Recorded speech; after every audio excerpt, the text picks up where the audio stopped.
Hey everybody, this is Tatiana Talk Yo Ish, and today we have a very special guest, which I am super privileged. We have Bob. Your turn. Oh, Chiappardi. That's Bob me. Chiappardi. I like for everybody to say their name, so because my name is Tatiana Vitiello, and a lot of times they chop that up. Okay. There Call you me go. Tatiana Vititello. I'm just really honored that you gave me a chance to go ahead and It's my pleasure. Thank you uh, for having me. I wish everybody can see you right now, which we are recording, but on Spotify they won't be able to see you. But you are a very handsome man. I Ah, didn't. you're too sweet. Too I sweet. really did not think that you'd come out looking like that, like a rock star. It's just being in the rock business for so many years. I guess just kind of rubbed off on me a little bit. That's definitely what I want to talk about. I wanted to focus on the history of your music, like when you started with music. Sure. Um, I mean, I've kind of been a musical guy since I fell in love with music watching the Beatles on Ed Sullivan. I mean, that's probably like so many people. I think most of my friends either that or when Elvis was on Ed Sullivan. But back in Yeah. those days, Ed Sullivan show was everybody watched it Sunday night. It was kind of like The Sopranos Oh, back in the day. I'm 39. Everybody, I've seen that Ed Sullivan show. I actually really enjoyed it.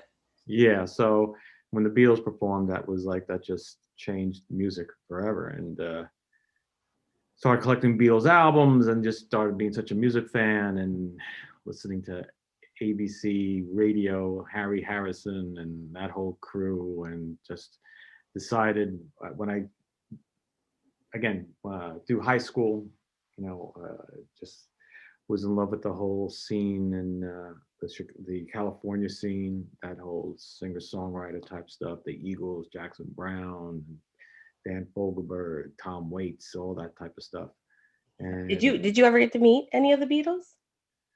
uh no, I did not. You've I met did so not. many, I'm sure. You've met so many I famous people. Yeah, I'm trying to think if I met Ringo. I never met Ringo George. No, John definitely not, and Paul. No, I didn't. I've not. Again, I got to see some amazing shows. I got to see Paul McCartney at the Apollo, which is a Uh, very intimate show, and my mother saw that. She was a Beatles fan, so you she's a go, 70s baby. there you go. That's her type of deal. When you were growing up, where did you grow up in? In New York, you said? I grew up, yes, just outside New York City, out on Long Island. Um, so I grew up listening to WLIR and WBAB, the rock stations, and um, it was really again all that stuff that was going on in the '70s. Uh, you Did know, you know when you were a little boy? Like, did you imagine that you would be here as a little boy? Because some people no, don't. no, no. When I was a real little boy, I thought I was going to be a doctor, and then once I got to seventh grade, I had a very influential teacher who basically convinced me that I should be a corporate lawyer. And then after going to school, I went to Fordham University in the Bronx. And after taking some pre-law courses, I realized that I did not want to be in the music, I mean, in the legal business. I didn't. So I was majoring in management and marketing, and the only things I felt I wanted to market or manage was music. Yeah. So I went to my guidance counselor at Fordham and told him I wanted to get to the music industry. He says, "Oh, that's easy. You just got to get a really good cocaine connection." Oh, well, I guess that was during the cocaine cowboy days, right? Yeah, so that was great advice. That was great But advice from a teacher, huh? I thought yeah, it was stay away from drugs, DARE program. right, exactly. Well, it was the '70s, so How did that work out for you? I was never a drug guy, so that wasn't going to actually work for me. But he did turn me on to a management development program that was going on at Warner Communications. Oh, They were looking for college graduates. They had done this program where they took graduating seniors and they put them in the four different areas of music. There was the Elektra Records, Atlantic Records, Warner Brothers Records, and WIA, which is a distribution company for all the other three major labels. yeah. And they would put you in for each quarter for 25% of the year, each quarter. they would put you in one of the different companies and then rotate you. Mm. And you got to work with, and then eventually they placed you in one of the, you know, one So of were the. you were placed, right? No, so what happened with me was I applied. I got in extremely late. I literally passed my application under the door the night Ah, that was due, and the head of HR of Human Resources reached out to me, and she says, normally I would have just because it was I came so late, I yeah. would have just thrown it in the garbage.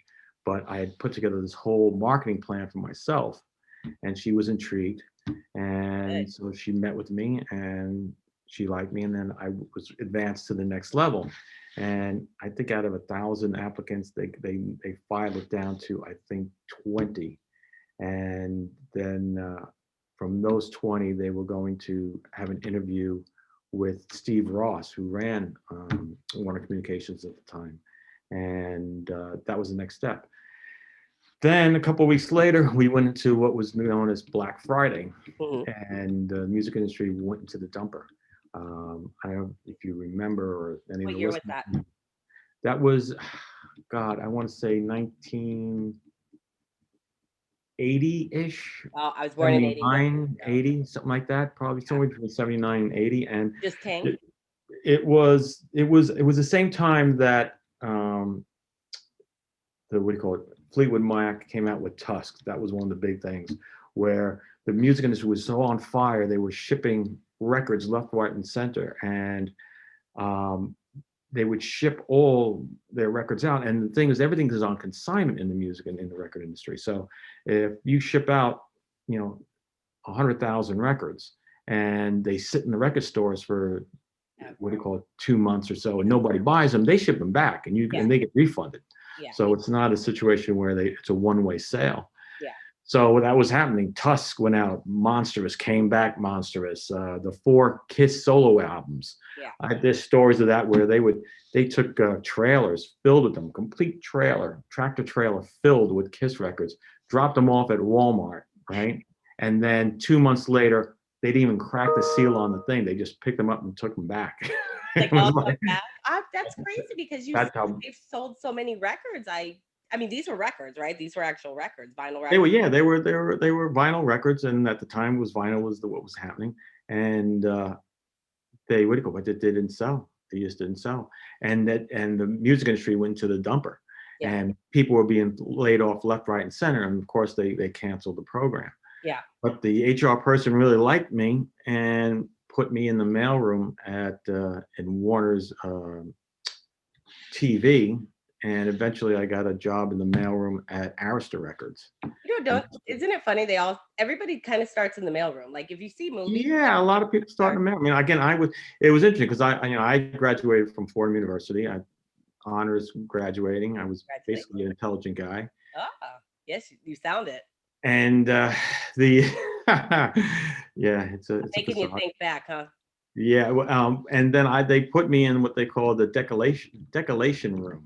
All Okay. right, and what that was back in the day before you had the convenient computer systems that we have now, they would I don't know if anyone would remember that they had these green and white printouts that were done with like carbon paper, Yeah. and you would have to we had these big machines, and we would put it through, because if something say somebody needed a report, a Yeah. sales report that would have been 300 pages thick, right? Yeah. Instead of printing it out 3 times, what they did was they would use paper that had um, carbon paper in between it, and Oh, when it went out, they would make 3 copies at one time. This yeah. is way before all this I technology remember was the credit out. card machines with the carbon paper. So Right, exactly. And then they would do that, but there would be these big printouts. The pages were like this, and green and white stripes across it. And then this machine would take the carbon out of it, and that was my job. And I worked for a guy,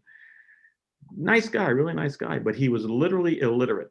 oh, And during my lunch breaks, I would help him learn how to read, because he's learning. He had dropped out of school like in 6th grade or something, or 3rd grade, and now he was trying to learn how to read. I was helping him do that, but he was my boss, yeah. and Weird that so I mean, for him to be in that position and get by without reading, you Well, know? again, it was in the basement. It was basically separating paper. It Yeah, wasn't a high thinking job at the end of the yeah. day. But he was a great guy. He was a sweet guy, and it Did was you a did he learn to humbling read? and learning experience for me. Did he learn to read? What's that? Did he learn to read? He was learning when I left. I mean, wasn't there for all that long, but he was learning, and I was helping him out. So And after this, I know that you started something called concrete marketing. yes, and Is that that, still exists. That's all. This is all concrete marketing. could you tell me about that? I'm new to everything, so I really don't know. When I Sure. hear concrete Yeah. managing, I kind of don't know what So that is. here I am in the mailroom at Arista Records, and realizing after 2 months of being there that I did not want to work for a record company, and it was like or a corporation. It was just not going to be my thing. I could just tell. It was. I mean, I was in the mailroom. It was like there was all this corporate politics going on, and so there was a guy next door to my office, all right, the room that I basically stuffed envelopes, and he worked for the publishing company, and he had all these boxes of tapes that were unsolicited. People who sent tapes looking for record deals, but they didn't come from a lawyer or a manager or somebody that the label knew. And they just sat in the box and no one listened to him. So I said, "Do you mind if I listen to these?" And he goes, "Yeah, knock that'd be a help. Gotta do it." And I would bring him stuff that I thought was good, and he didn't like any of the stuff I liked. Then Yeah. I asked him, I said, "Do you mind if I reach out to these guys and see if And I started my own publishing company. So Wow. after hours, I would clock out at 6, and then I would go through these tapes and listen. And I'd reach out to these people, and eventually, I would sign some stuff up, and I would pitch, and people asked me to be their manager. And Mhm. next thing you know, I'm managing, baby bands. Yeah. I hooked up with another with somebody that I knew through a friend who was more established in the music business, and we started Concrete together. And at the time, heavy metal music was just getting started, and we were managing a band called Grim Reaper, and um, we went out on the road with them, and we went from city to city. And after the show, fans would come over, and they would want to meet the band and take photos and do all that stuff that fans do. The early paparazzi. Yeah, the early, but again, man, they're singing songs like "See You in Hell" and things like that, and it was like, it was total like Ronnie James Dio, Iron Maiden I used to type of a love, music. well, not that I used to love. I love Iron Maiden. All my mom's old. I used to go through her the 8 tracks that she had. There you go. That was my kind of thing. So the way we're back there, and there'd be some kid there that was a fan, and he said, "Oh, I work at the record shop," and you know, we never got any play copies or posters. "Oh, let me take down your name. We'll send you some posters." And we talked to another guy, and he maybe ran the metal show at the local radio station. And he said, "Yeah, I never got a promo copy. We'll get you a promo copy." And next thing you know, we're servicing all these people that were not being serviced. Yeah. And when we got back to New York after the tour, the band went back to England to start writing the next record. We had no income because the band wasn't making money on the road, and we had to think of something else. So we had collected all these names. So we decided to start a marketing company. And we're at a convention. We had made a flyer. It cost us $12 to make up like 100 flyers. What a good And price back then.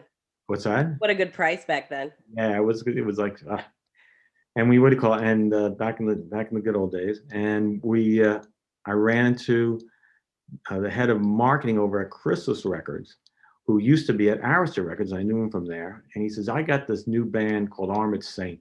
It's a heavy metal band. I'll never get on the radio. If you can do anything, I'll pay you to do whatever you can do." The managers are high-end managers, and so great. So that's how the band it started. So the first record we worked was March of the Saints by Armored Saint. Armored Saint. No, Delirious Nomad by Armored Saint.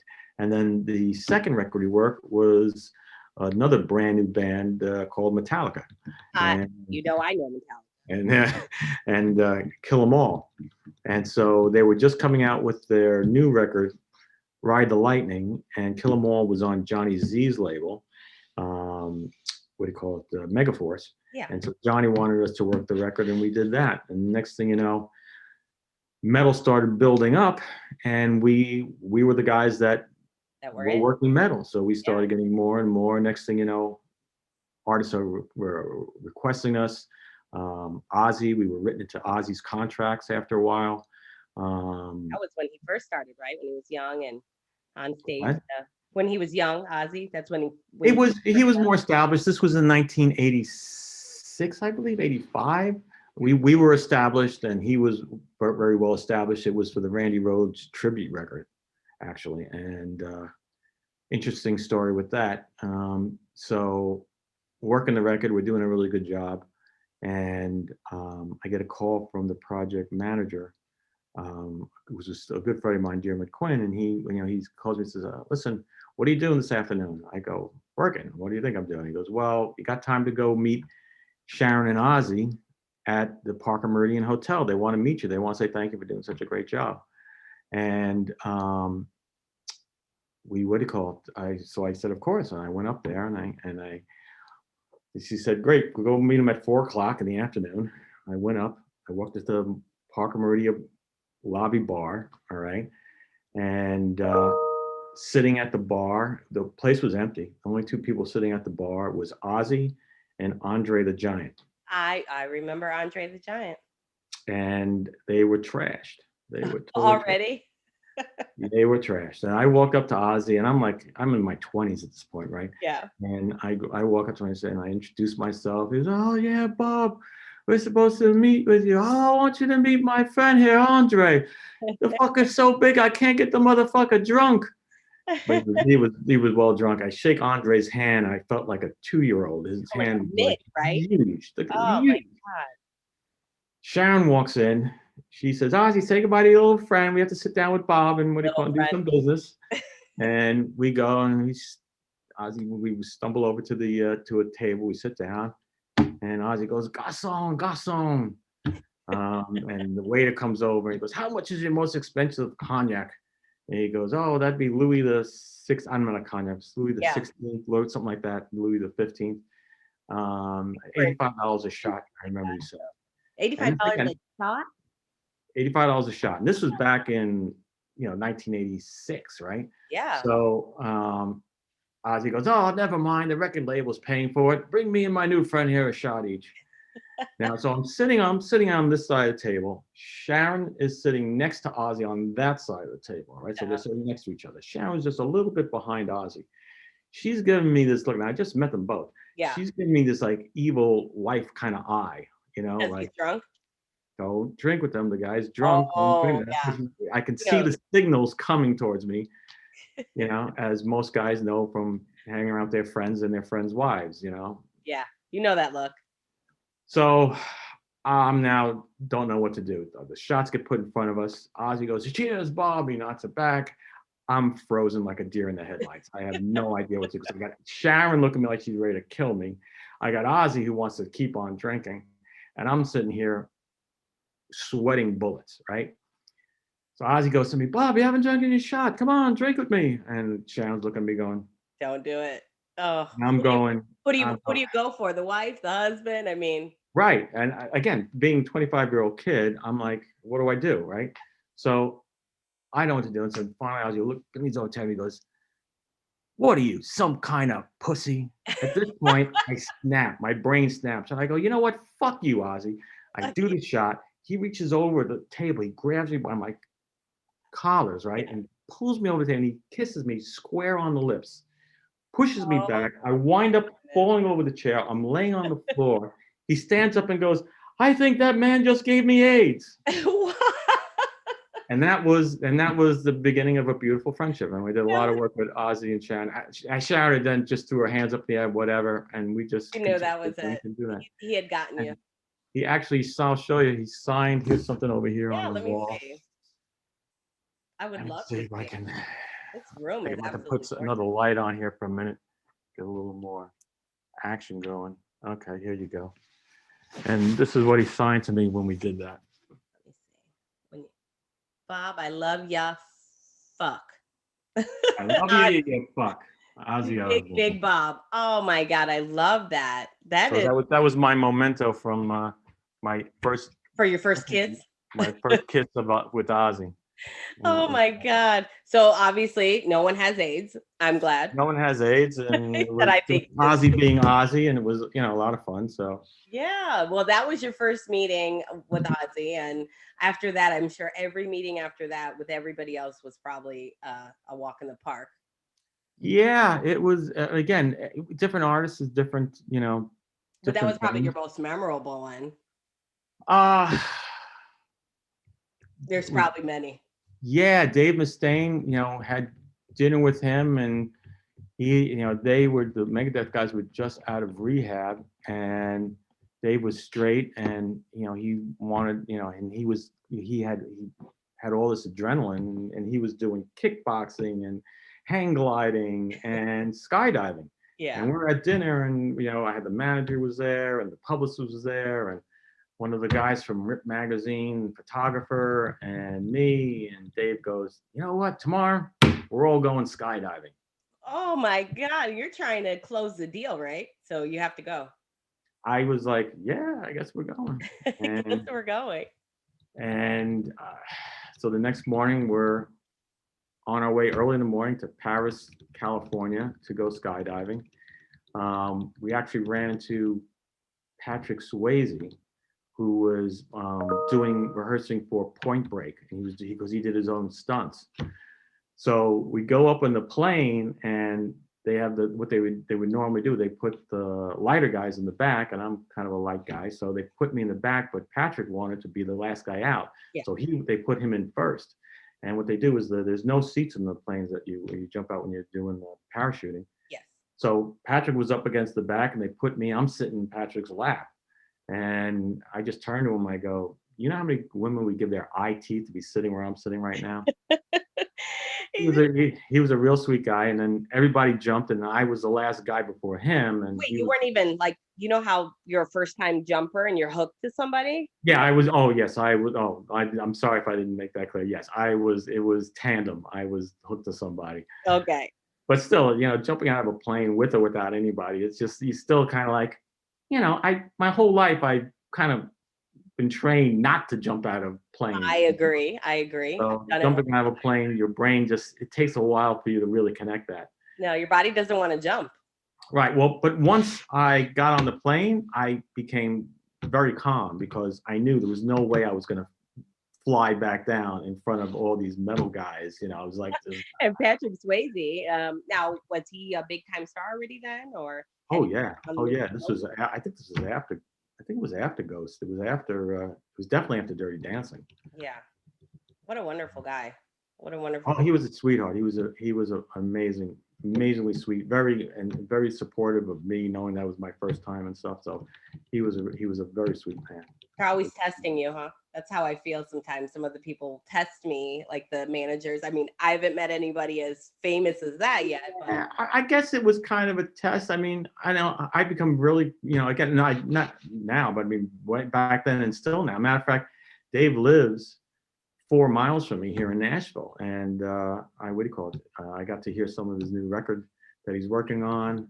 So I'm it's like, sure that we're friends, and it's been a relationship that's been we've been friends since since that time and before. before. Now you're obviously no one knows. I got in contact with you. I skipped everybody and just went straight to the big man. From Christopher Blue. I heard you guys went to school together, correct? Christopher, no, and I know we didn't go to school. Oh, okay, all right. Because and No, then the other guy is John Hollahan, John Cloud Hollahan. Nine, Yeah, John's a partner with me in a drink that we do. the Cloud Nine, Um, right? Cloud Nine, right? Which I know that you interviewed John a week or so ago, right? I did, and as of now, like I said, the my podcast kind of blew up really fast in like 28 days, and my equipment is not caught up to what's going on. So I'm waiting on my school check in about a week so that I can get the correct um, equipment and start doing more in the club. Which so things aren't. It's just a lot of technical difficulties, and it's just because I didn't think that I would be doing how I'm doing it now. Um, Right. so I'm working on it, and I want to thank you again for allowing me to be on Spotify, and maybe whatever else you do, maybe I could talk to someone at Concrete Management. They know, well, someone, it's you. but they know more than I know. I'm not a technical person, but I'm learning. Uh, I'm not a technical person either. I mean, again, it's you don't, let's put it this way, you don't have to know everything. You just have to be able to surround yourself with people that do.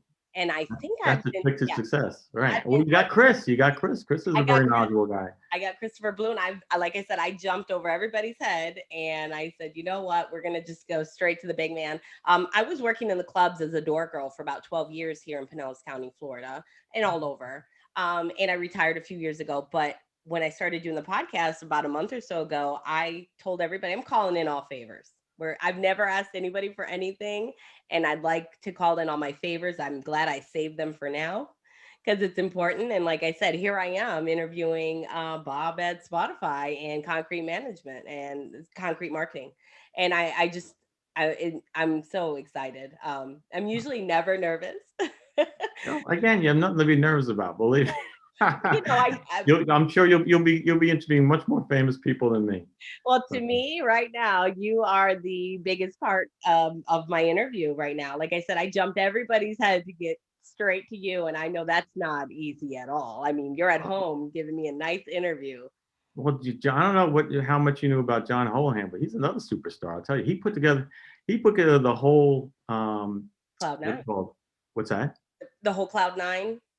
Well, Cloud Nine was like I said that we're working on. But before he did that, I don't know if he told you, but he was the chief technical officer behind uh, Kids Are Us. He put together their No, whole system, their whole inventory system, all that. That was all him. he didn't tell So me that.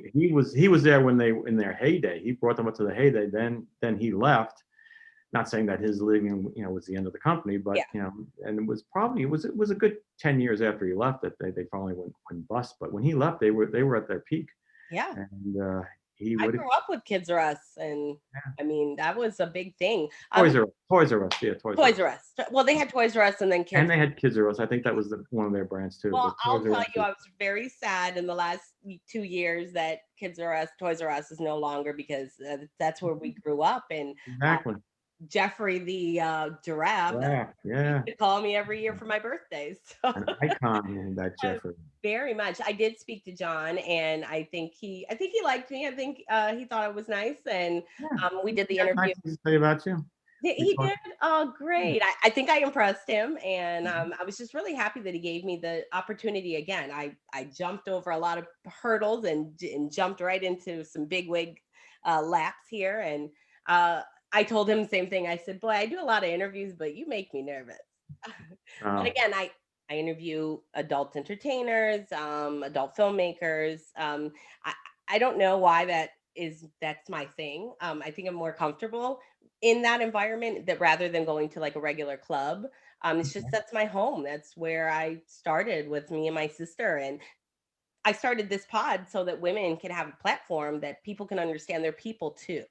They're right. not just strippers, and there are the bad seeds, but then most of them they've done stuff with their lives. They've become lawyers, doctors, Yeah. artists, upcoming rappers. I mean, they had to use what they had to get what they wanted. Not everybody, is as smart as you. Again, I completely agree with you. I mean, there's some amazing women that are entertainers, that have gone on to do some amazing things. And again, I know I personally dated a number of them. And when I was going, up until when I got married, I mean, again, I would say 75% of my girlfriends were entertainers, because Yeah, so I spent a lot of time bringing my bands and clients to the clubs. It was Scores or VIP or HQ. Places of that ilk in New York City. yeah. So, Well, those were some big ones back then. I mean, they're big now still. I mean, they haven't gone away. Do you right. make trips out to Florida to any of the clubs anymore? I know you're married now, so you're probably not as big. Well, I'm divorced. Oh, Um, all right. Okay. Shall I congratulate you or no?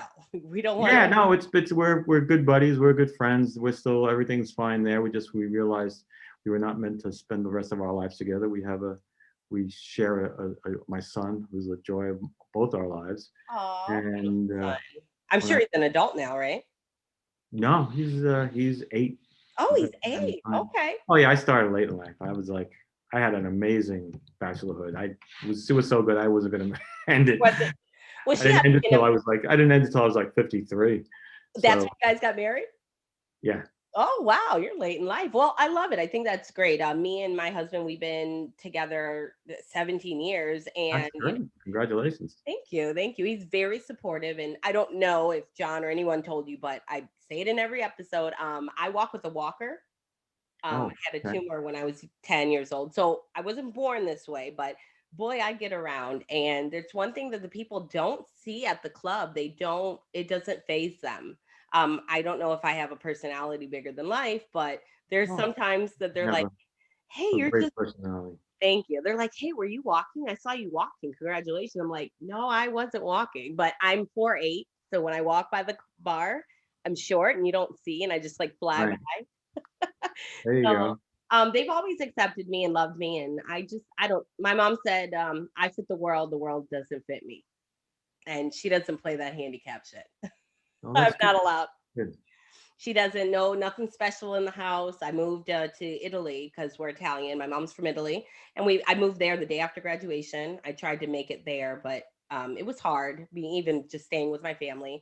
Then I moved back here in 2001 to Florida because I said I'm not going back to Detroit. Please, no more snow.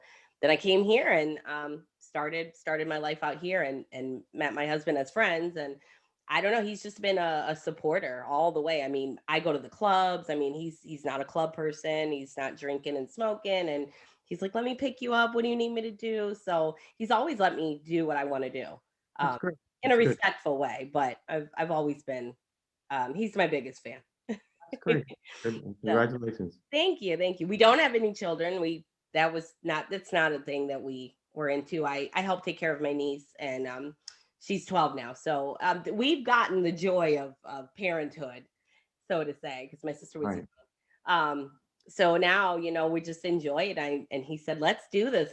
Let's do this, babe. I think you really need to show the world who you are." And this is not about making money. I just really want to get stuff out there. I'd love to get my name out there. So, as I'm always saying, I'd love to network. And again, I appreciate so much that you took the time out to do this. My pleasure. First of all, anything for Chris. He's a good friend, and Christopher Blue, but he's done so much for me so far. So I promised him, I said, I'm going to work this until I make some money because I think I should pay you what you deserve. there you go. I Good made for my first $150 last night at one of the clubs out in Tampa, Club Viva. The clubs now are giving me, more of a chance. They're talking amongst themselves, just like John contacted you and you said he said good things.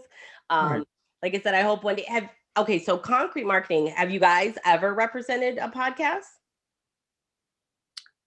Represented? No, no, no. I No? don't, we don't work that. I mean, I have a podcast that I guest on a monthly basis with the two of the guys from Panda, Okay. Professional Adult Nightclub DJ Association.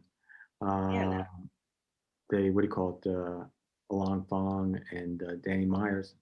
They're both on the board of directors of Panda. Panda's a trade organization for strip club DJs. I think they have like 1,200 members around the country. Wow, okay. I'll have to look into Yeah, it. and you should have Chris introduce you to them as well. This I'll Definitely. happy to do that. Now, will I be meeting you at the Adult Expo in Miami in May? Yes, I'll be there with the Cloud9 and maybe some other clients as well, and our strip joints program, which is again another thing that we do. We service the strip club DJs with music. We're kind of the conduit between the music industry and the adult nightclub industry. Yeah, that was my next question was your strip joint music. I was Yeah, that's no. like as Concrete grew. I mean, we started off with just my partner and I and an assistant, and grew to be like 44 people by time I had split with my partner. Probably we were probably like 20, 25 people. Then when at its peak, it grew to be about 40, 44 people. And we would always come up with different, I would always come up with different programs and different um marketing solutions for my clients. I mean, a lot of stuff was before the internet really took off. Yeah. So it was still, just budding. Well, now Uh, that the internet is here and booming, I'm sure it's probably even taken more of a life of itself. Yeah, I mean, again, it's just different types of marketing, different types of things. The music industry went through, like, well, I used to do a convention, heavy metal convention. We did for 10 years, and acts like Soundgarden and Alice in Oh, Chains I and used to Ozzy. love Soundgarden. Oh, Alice in Chains. Oh, I Yeah, love this. I love to hear those. That was beautiful. I love to yeah. hear those things. We had all sorts of Kiss played. He gave Aerosmith an award. All these guys, Rush, we gave them an award. So that went on for like 10 years. So that was another division of Concrete. And then we had another division, which was we used to put before the proliferation of videos, well, more so just cable and internet. Yeah. We used record stores didn't have those type of hookups, Connections. Yep. so the record labels would send them promotional videotapes, and we put together these compilations, not unlike what we do with strip joints, Mm. only it was with videos, and we used to send them out, and the labels would pay us to do that. So we did that type of marketing, and we used to do a display of CDs. When we got to CDs, a thing called Concrete Corner, which was like kind of a sales program, Mhm. like when you would used to go back when record stores were really happening. There'd be like a sales rack. Oh, all these are on special type of thing. Yeah, You could do that I stuff. do remember. I do miss that. Yeah, Everything's I online. mean, again, you could, even they're still out there, and you can still do that. I mean, again, vinyl has taken has grown tremendously from the collector's point of view, and real music file, audio files. I mean, again, I still have all my albums from back when I was like 8 years old. My original Disney records and my original Beatles records and Monkeys and things like that. Well, I still have, yeah, I have a bunch of. My mom still had me hold on to the vinyls and the 8 tracks because she swore up and down they were coming back. I Yeah. said no, but I said, Mom, I don't think they're coming back. I But don't think, well, 8 tracks, the 8 tracks are still, you can still, those are all still specialty type stuff. yeah, They lasted for a longer time than a lot of stuff because of truckers. A lot of them had 8 track, and so in yeah, truck stops they would sell there. yeah, they have Uh, the CDC radios or yeah, yeah, things like that. But again, one of our programs was strip joints, because what would happen was, like, once a year, a label would call me up and say, "I got this song to be great for the strip clubs.